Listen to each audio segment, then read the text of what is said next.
After certainty softens, after control loosens, another structure often comes into view. Meaning, not significance, not value. Meaning as explanation. The need for life to add up to something interpretable. The need for experiences to point somewhere. The need for events to justify themselves. For a long time, meaning feels essential. Tells us why things happen. It helps us endure difficulty.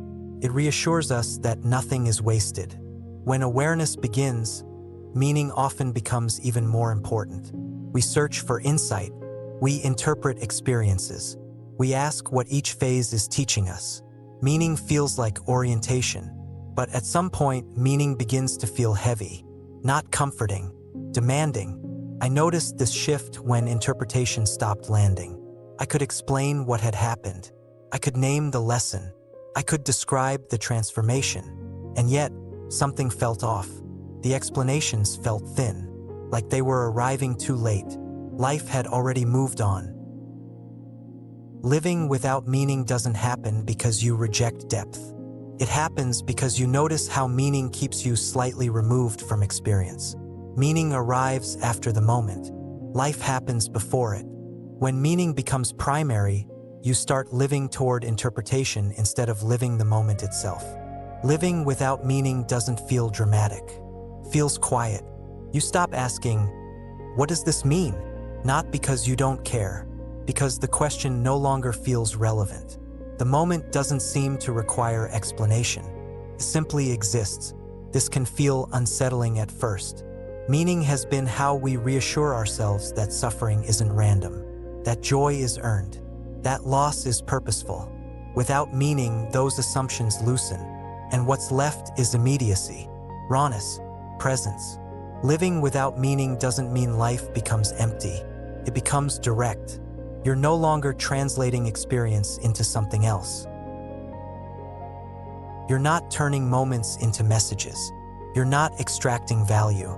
You're allowing experience to be what it is while it's happening. This changes how emotion moves. Before, emotion often carried a question. Why am I feeling this? What is this showing me? What does this say about my growth? Now, emotion doesn't need to answer anything. It moves, completes itself. And because it's not being interrogated, it passes more cleanly. Meaning often traps emotion by insisting it signify something. Without that insistence, emotion becomes transient again. Living without meaning also changes how you relate to suffering. Before, suffering demanded explanation. There must be a reason. This must be for something. I'll understand later. Those beliefs can be comforting. They can also be burdensome, because they place a requirement on pain. Pain must justify itself. Without meaning, suffering doesn't need to prove its worth. It's allowed to be painful. And that allowance is strangely compassionate. You're no longer asking pain to turn into wisdom before it's allowed to exist.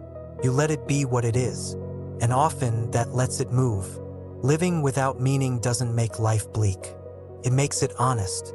Joy doesn't have to promise permanence. Loss doesn't have to promise growth. Moments don't have to contribute to a larger story. They're allowed to be finite, and finiteness brings intimacy. You're present because you're not busy interpreting.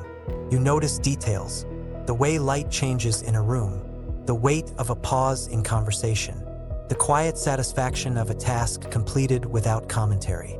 These moments don't need meaning. They need attention.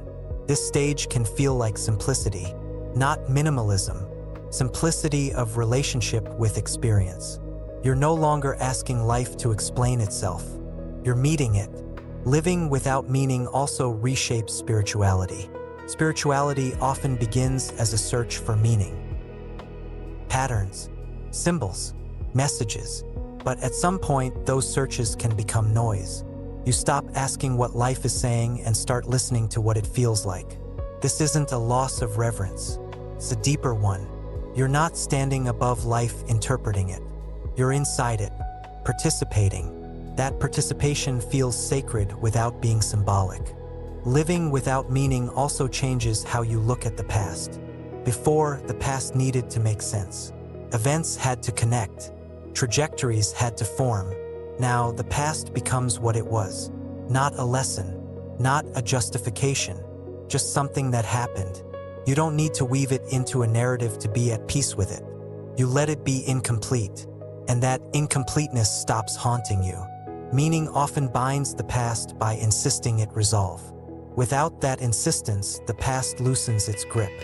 Living without meaning doesn't make you careless. It makes you responsive. You still care. You still choose. But choices aren't loaded with symbolic weight. You don't ask, what does this choice say about me? You ask, what feels honest right now? And that honesty doesn't need explanation. This stage can feel freeing and disorienting at the same time. Freeing because pressure lifts. Disorienting because you're not guided by interpretation anymore. But disorientation here isn't dangerous. It's spacious. You're not lost. You're unburdened. Meaning was a map. Now you're walking without one. But you're not wandering aimlessly. You're present. And presence has its own intelligence. Living without meaning also changes how you relate to success and failure. Success doesn't need to signify worth. Failure doesn't need to signify learning. Things happen. You respond. You adjust. Nothing needs to be framed. This removes a subtle performance from life. You're no longer turning your experiences into content for an internal audience. You're living them. That makes life feel less like a project and more like an encounter. This stage often brings quiet gratitude.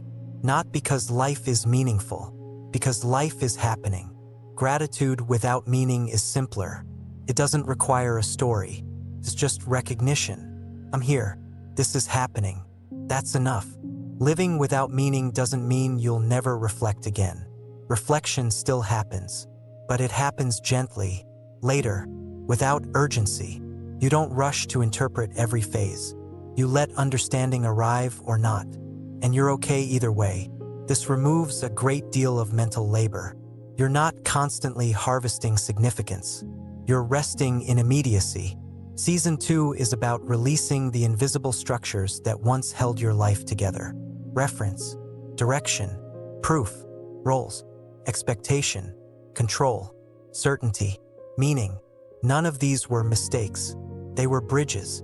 They helped you cross earlier phases. Now you don't need to carry them forward. Living without meaning doesn't make life smaller. It makes it intimate.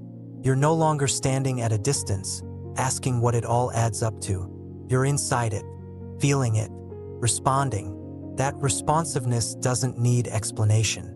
It needs presence. If you've noticed yourself less interested in interpreting your life, if moments feel complete without needing to point anywhere else, if the question, what does this mean, feels quieter than it used to, you're not disengaging. You're arriving without translation, arriving without narrative, arriving unfinished. And if this reflection met something real in you, liking the video helps it reach others who may be learning how to live without demanding meaning from every moment. If someone came to mind while listening, sharing it may help them feel less alone in that quiet simplicity.